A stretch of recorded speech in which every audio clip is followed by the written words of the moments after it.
And then at what point, pardon me, at what point did you say to yourself, well, hold on a second here. This sounds familiar to me. There's something in the Bible that talks about this. This sounds like it could be the same thing. When did you have that epiphany? I would say about a year and a half ago, I began to realize that some of the specific predictions that were in the global climate models were very, very similar to the passages in Revelation.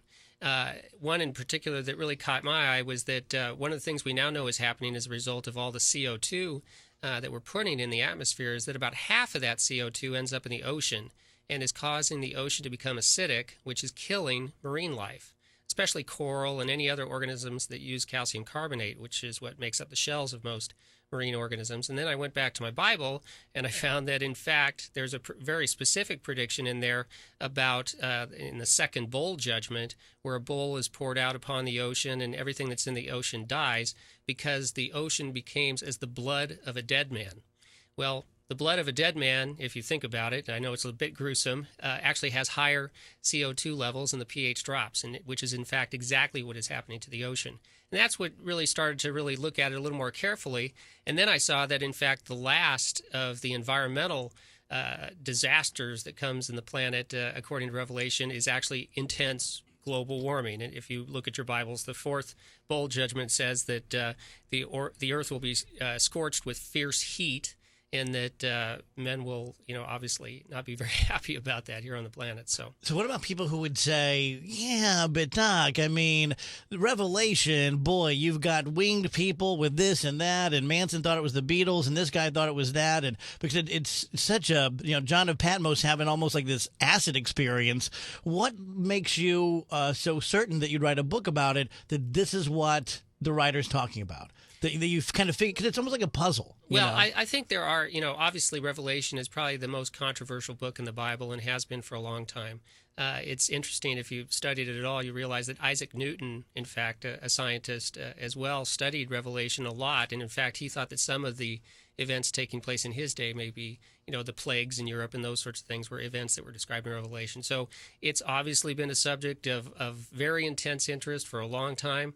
All I would say about that is I'm definitely not alone, I know, within the Christian community in terms of believing that we could be approaching the last days in terms of some of the events in the Middle East that we're seeing, and obviously the increasing power that we have to have massive destruction due to the use of nuclear weapons and those sorts of things. So I guess I would say that I'm not among those who believes that all of the events in Revelation are just straight symbolism. I think there is some actual reality to those predictions. And as a born-again believer and follower of Jesus, I do in fact believe that those events that are foretold in the book of Revelation are in fact eventually going to take place before the return of Jesus. So would you also then necessarily believe, to me then, if I held your beliefs, I would think, well, I might as well drive a Hummer because, it's not going to change anything, because if this is the end times and this is Armageddon and for the first bowl, the second bowl, the first seal, the seventh seal, that it's going to happen. So why even try to change our carbon footprint? Well,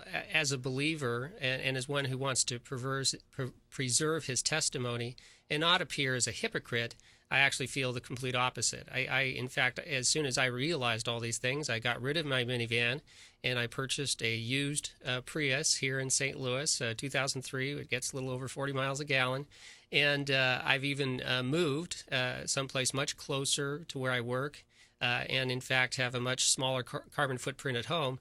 And not because I actually believe it's going to make a tangible difference, really, in terms of slowing down our greenhouse gas emissions, but because I think it helps preserve my testimony in terms of witnessing to other people about the reality of the situation and realizing that this is really going to be a great opportunity for Christians to express love to our fellow man. And one of the ways we can express love is by not taking personal actions that are, further harming the environment.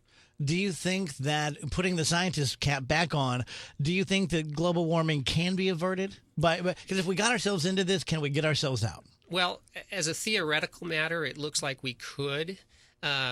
According to the latest calculations, something like 350 parts per million carbon dioxide would be the target level that we would have to get back down to in order to avoid what they call catastrophic global warming.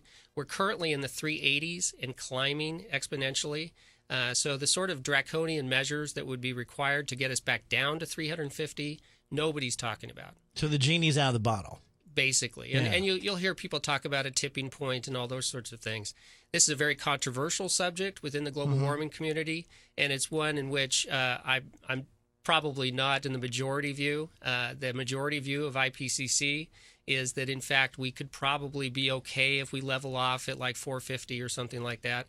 But some of the new science that is coming out is showing that, for instance, the Arctic ice cap is melting far faster than was predicted by those same folks, and that the actual rate of warming that we're observing right now is much faster than what most of the models currently predict. Okay, we need to take a break here. We're talking to Dr. Dave Gustafson, local guy, the author of Reaping the Real Whirlwind, a biblical response to the theory of man-made global warming, talking about that what we see happening in the field of global warming is actually predicted in the book of Revelation. We can talk more about that. Also, selfishly, one of my huge struggles is wanting to believe, but having all this scientific evidence on the other side that says, oh, this is a silly made-up story by Bronze Age men who were trying to get chicks. And so you'd be a great guy to talk to. It's like, how can you be a Christian and be a scientist and that sort of pull?